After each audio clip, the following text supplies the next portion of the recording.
Hello, I welcome you all in this course on power plant engineering. Today in this lecture 9, we will discuss cold storage. Topics to be covered. By the end of this lecture, you will be able to learn why cold storage, types of cold storage, methods to store coal, good cold storage.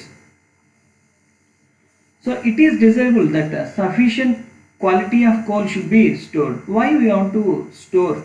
So we have to give some protection against power plant. It means storage of coal gives protection against the interruption. Why the interruption causes? Due to the delay in transportation of coal, due to strikes in coal mines.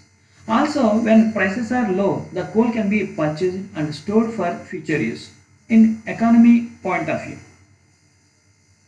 the amount of coal to be stored depends on the availability of space for storage. That is very important. Is the space will be available or not. Next one is the transportation facilities. So it is nothing but the distance between the mines to the power plant. The amount of coal that will whether away and the nearness to coal mines of the power station. We discussed that one.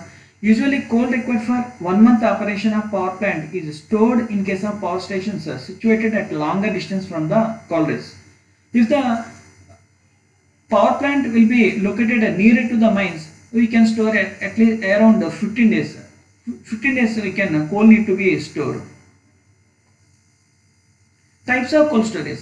Cold storage can be divided into one is the dead storage, another one is the live storage. Now we will discuss dead storage. What is meant by dead storage? Supplies the coal where there is a shortage of coal in plant due to the failure of normal supply of coal. That is dead storage. Generally, the storage will be depending upon shortage of coal. The failure will be occurred. Why the shortage will be occurred? There may be transportation, there may be strikes will be occurred. These are some of reasons. And maybe in rainy season, due to heavy rains, we can't able to dig the coal. That is also one of the reasons. So this is long-term storage and 10% of annual consumption. So it requires protection against weathering and spontaneous combustion. So what is live storage? Supplies coal to plant for day-to-day use. This is live storage. Every day we have to take the coal from the live storage, then we are feeding to the furnace, combustion chamber by burning.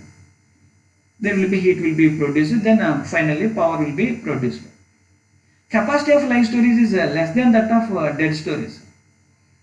So usually stored in vertical cylinder bunkers or coal bins or silo from where the coal is transferred to boiler kiln. So here the coal can be stored either in the bunkers or maybe you can store in the bins or silo. So where we want to feed coal to the grate. Next, bunkers are normally diamond shaped cross section storage area made up of steel or reinforced concrete.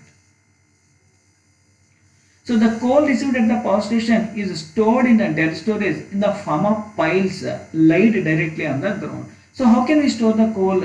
Especially in dead storage, generally the coal can be stored like a piles, so which consist of thick and compact layer of coal, so that air cannot pass through the coal piles.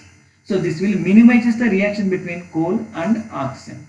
So the other alternative is to allow the air to pass through layers of coal, so the air may remove the heat of reaction and avoid burning. If the reaction will be done, the burning will be occurred.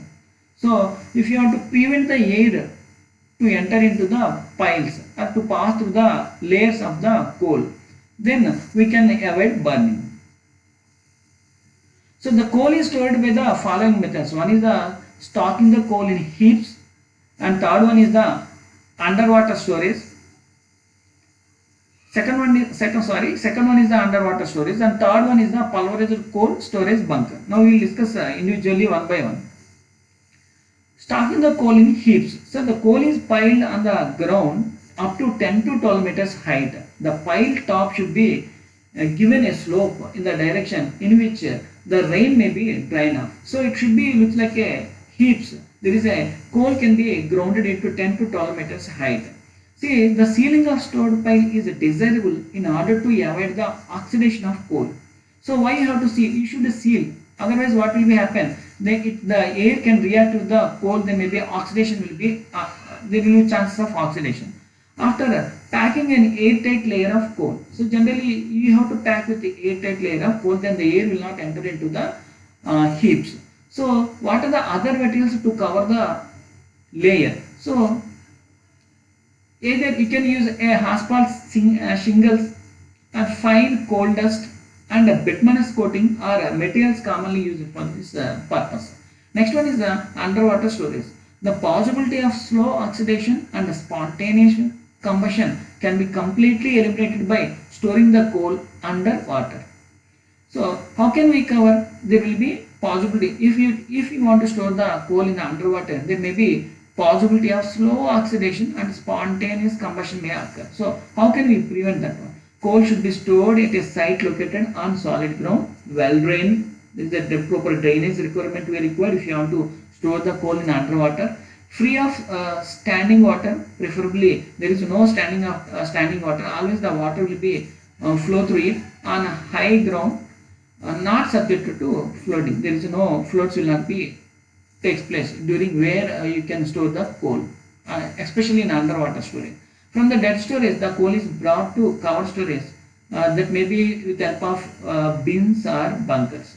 So first of all, you want to take the coal will be delivered to the dead storage. From the dead storage, we have to take the coal from the dead storage and then we have to place or store the coal either in the bins or either in the bunkers. Now the third one is the pulverized coal storage in bunker. See, this is the bunker here. It is a coal filing line. It is a vent. See, this is a high bin level. This is the level of the coal where you want to store here the bin. This is a thermocouple here. It is a coal feeder gates where you have to. These are the gates where the combustion will be done. See, this is a CO2. See, periodically a power plant may encounter the situation where coal must be stored for some time in a bunker. So sometimes we need to store coal. So for instance, during a plant shutdown, especially plant shutdown, we want to store coal for some days we want to store. That we will discuss. The bunker fights can occur. If you store the coal, what will be happen? There will be that what you have to call it as a dormant pulverized coal from spontaneous heating within 6 days of loading. When you are loaded, there may be spontaneous, there may be oxidation will be takes place. Air will be passing through it. Maybe spontaneous ignition will be occurred within 6 days. So the time can be extended to 13 days when a blanket of CO2, see here, there is a CO2, we are supplying CO2 is piped into the top of the bunker. See here, from the top of the bunker. This then we can extend if you want to send CO2 here to the blanket of the nearer to this blanket when you are supplying the CO2, then we can extend or otherwise we can store up to 13 days. So the perfect sealing of the bunker from air leakage can extend the storage time as long as 2 months or more. So if you are providing the sealing, perfect sealing if you are providing, there is no air will be entering into the sealing, then we can store the coal up to 2 months. Then the coal in the bunker can be stored as long as 6 months by expelling air. To prevent completely, you have to prevent the air will be enter into this particular bunker. With the use of particularly CO2 and then blanketing of all sources of air. So then we can store the coal around 6 months into the particular bunker. So good coal storage. So main goal of good coal storage is minimize carpet losses. What are carpet losses? See, carpet loss is the loss of material stored on the unprepared ground. So the soil, what will be happen if you have stored the coal in the unprepared ground? The soil and clay matter mix up with the coal and some quantity of coal is lost with this. So lost due to spontaneous combustion. So you want to prevent oxidation. It means less amount of air will be entered into the but where we have stored the coal. See, what are carpet losses can be reduced by preparing a hard solid surface for coal to be stored. Preparing standard storage base of concrete and brick. So this carpet you can prepare with help of concrete or brick. Then we can loss of coal. Storage of coal for longer periods is not advantage because why you have to store the coal very shorter periods. Why can't we can store the coal longer periods? Because of the reason it blocks the capital. You have to invest more. Results in a deterioration of the quality of coal. The quality of coal may be reduced because the air will be passing through the coal. There will be oxidation will be takes place. We lost the coal like this way. The coal stored has a tendency to weather. It means to combine with oxygen. We already discussed of air, and during this process coal lost some of its heating value. It lost heating value and ignition quality. So that is the reason we can't able to store. We can store, but we need not to store coal for longer periods. Due to low oxidation, the coal may be ignite spontaneously.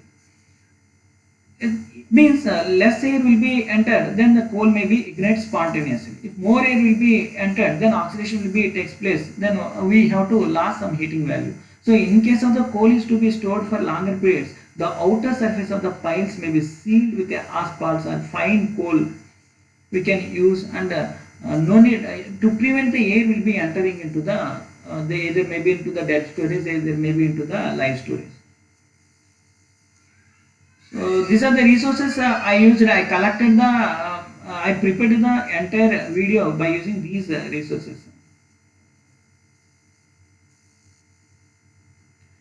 Thanks. That's all for today. Thank you very much.